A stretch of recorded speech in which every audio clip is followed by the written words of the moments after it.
Ibnu Athaillah As-Sakandari mengatakan zikir itu usaha melepaskan kolbu dari ghaflah. Apa arti ghaflah? Lalai. Gimana caranya? Dan tardid ismillah bil qalbi wal lisan, dengan mengulang-ulang nama Allah dengan kolbu dan lisan.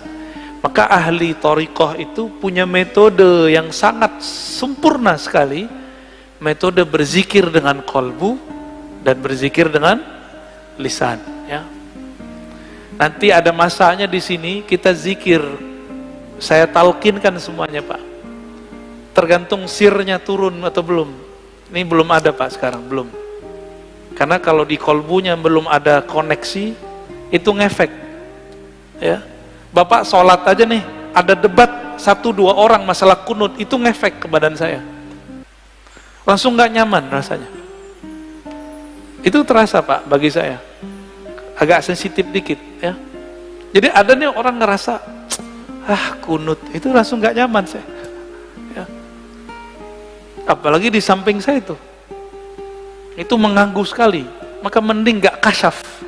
Karena kalau kita kasyaf, kedengaran isi hati orang, kan gawat. Ya. Kata Imam Al-Qushairi, az-zikru mansyurul wilayah wa manarul wuslah wa tahqiqul iradah.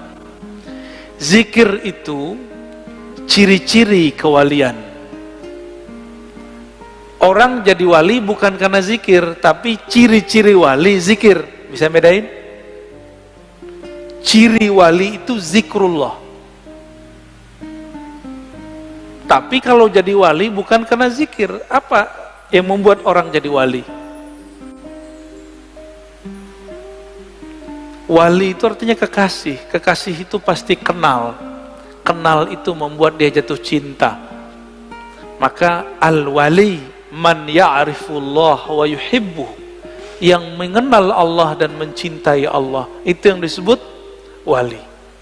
Tapi bagaimana cara kenal Allah? Allah sifatnya sangat sempurna sehingga tidak bisa kita terka-terka. Maka ada 2 mazhab sahabat, mazhab Abu Bakar dan mazhab Ali. Abu Bakar mengatakan, engkau bermakrifat yaitu ketika engkau mengaku engkau tidak punya makrifat. Udah dipikirin-pikirin gimana cara kenal Allah, akhirnya kita mengatakan, ya Allah, akalku tidak sanggup untuk memahamimu, qalbuku hanya sanggup menyebut namamu, hanya engkaulah yang bisa mengenalkan dirimu. Maka Sayyidina Abu Bakar mengatakan, al-ajzu an darkil idrak. Ngaku tidak tahu, itulah ma'rifat sebenarnya. Menurut siapa? Abu Bakar As-Siddiq. Lain dengan Sayyidina Ali. Sayyidina Ali mengatakan, la ya'rifuka illa anta ya Rabb. Tidak kenal engkau kecuali engkau ya Allah. Maka kenalkanlah dirimu kepada kami ya Allah. Sayyidina Ali begitu mintanya, ya. Jadi zikir itu mansyurul walayah, itu pencirian wali. Berarti karena ini ciri-ciri wali, ada yang ngambil ciri-ciri wali, dia bukan wali. Ada yang ngambil zikir tapi dia bukan wali Allah. Ini hati-hati. Hati-hati ya. Dia bukan wali Allah, tapi dia memakai jaketnya wali, yaitu zikrullah. Untuk apa? Nanti untuk kesaktian, untuk pelet, pelaris, bermahar, itu mahal, itu maharnya, ya.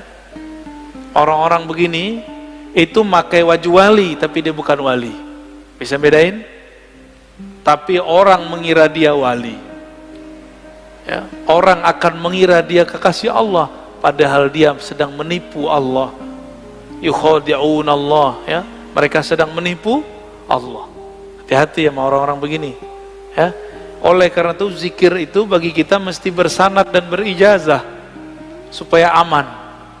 Kalau nggak bersanad, nggak berijazah, bisa ketuker. Kita kira dia wali padahal dia bukan wali.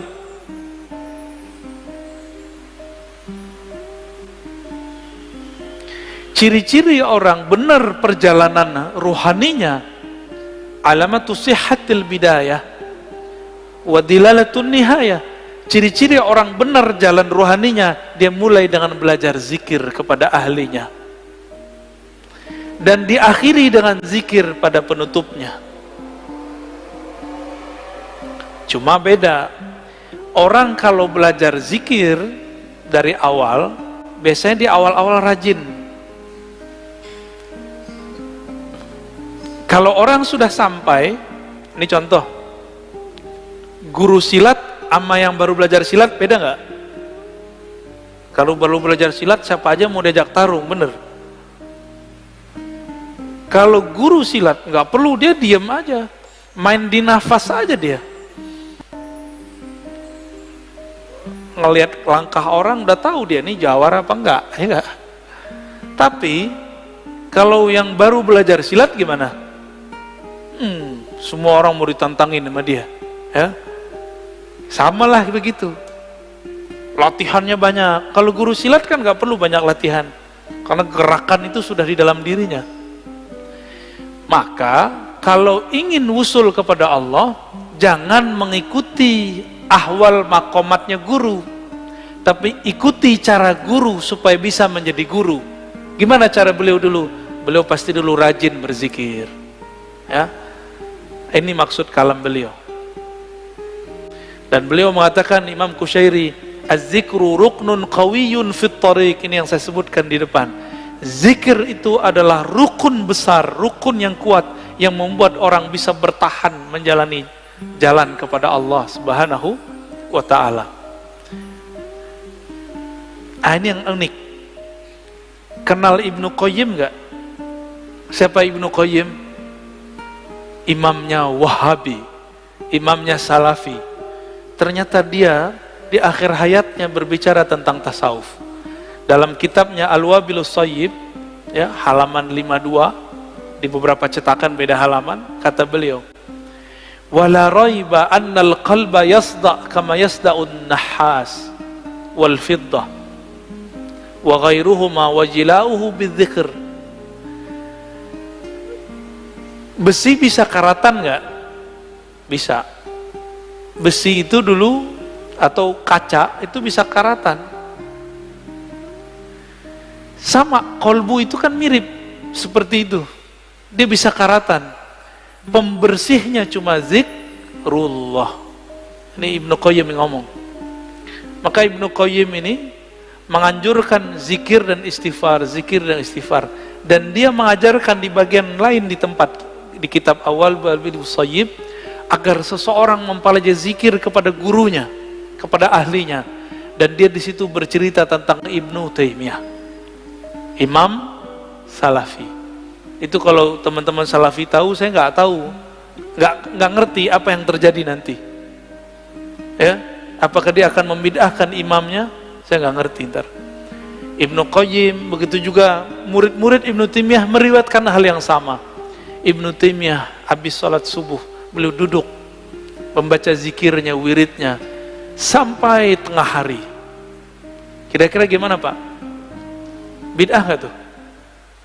Ya, kita zikir bentar aja disebut bid'ah. Ya, ini dia zikir dari ba'da subuh sampai siang hari. Di kitab Manaqib Ibnu Taimiyah disebutkan beberapa zikir Ibnu Taimiyah adalah baca Al-Fatihah 40 kali. Gimana tuh? Dia wiridan, torikotnya torikot Al-Fatihah tuh. Fatihah diulang tardidul Fatihah 40 marrah. 40 kali dibaca-baca. Bismillahirrahmanirrahim. Begitu, dibaca lagi. Yang kita sebut apa namanya? Wiridan. Ditanya oleh Ibnu Qayyim, wahai Tuan Guru, Syekhul Islam, apa gerangan yang terjadi pada engkau? Kok zikir selama itu? Apa jawaban beliau? Zikir itu adalah ghazai, quti wa ghazai, adalah makanan ruhku. Itu kata-kata siapa? Ibnu Taimiyah. Jika aku kurang memberikan makannya, maka jiwaku menjadi lemah. Begitu Ibnu Taimiyah di akhir hayatnya. Coba antum zikir bentar aja tasbih, 500 kali puter, langsung diejekin sama mereka ya. Ini terjadi pada Abu Yazid Al-Bustami. Abu Yazid itu hidup jauh sebelum Ibnu Taimiyah. Jadi orang begini itu sudah ada dari dulu. Jadi imam kebetulan. Kebetulan jadi imam. Abu Yazid duduk di pojok situ zikir. Orang udah mau pulang dia masih zikir di situ. Apa kata Pak Imam? Bayazid, Bayazid, ente masih zikir aja, makan apa ente pagi ini? Langsung dia lihat imamnya. Imam saya kok gak percaya Allah Maha memberi rezeki. Maka beliau langsung berdiri dan mengatakan, U'idu salati, aku harus mengulang salatku. Kenapa? Salat subuhku tadi dipimpin oleh orang yang tidak meyakini Allah Subhanahu wa taala memberi rezeki. Gawat Pak ya kalau bab hakikat. Kayaknya kalau begitu banyak sholat yang diulang nih. Makanya mazhab hakikat itu nggak boleh dikembangkan, cukup dipakai sendiri-sendiri. Berat ya?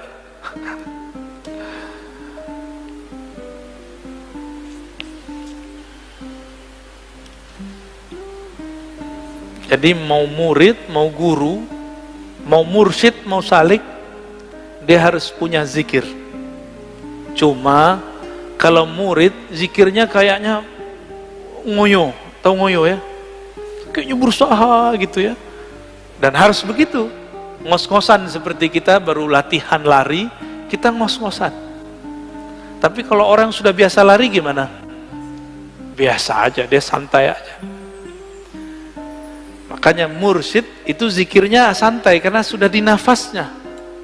Kalau kita zikirnya baru di lidah, makanya agak belepotan ya. Zikirnya masuk ngitung ya. Kalau mereka zikirnya bukan lagi menghitung, tapi mereka dihitung oleh Allah Subhanahu wa ta'ala. Kalau tadi waktu 3, berdiri, duduk. Kalau sudah masuk ke makom zakirin, waktu itu disebut hin. Apa arti hin? Saat, detik per detik. Maka bagi ahli zikir, satu nafas naik, satu nafas turun, itulah disebut hin. Itu yang disebut sa'ah, waktu. Allah menyebut dirinya sang waktu, ad-dahr. Maka jika kita ingat Allah dalam nafas, kita sedang terhubung kepada sang waktu. Itulah zikir paling cepat menuju Allah Subhanahu wa ta'ala. Zikir dengan nafas ya.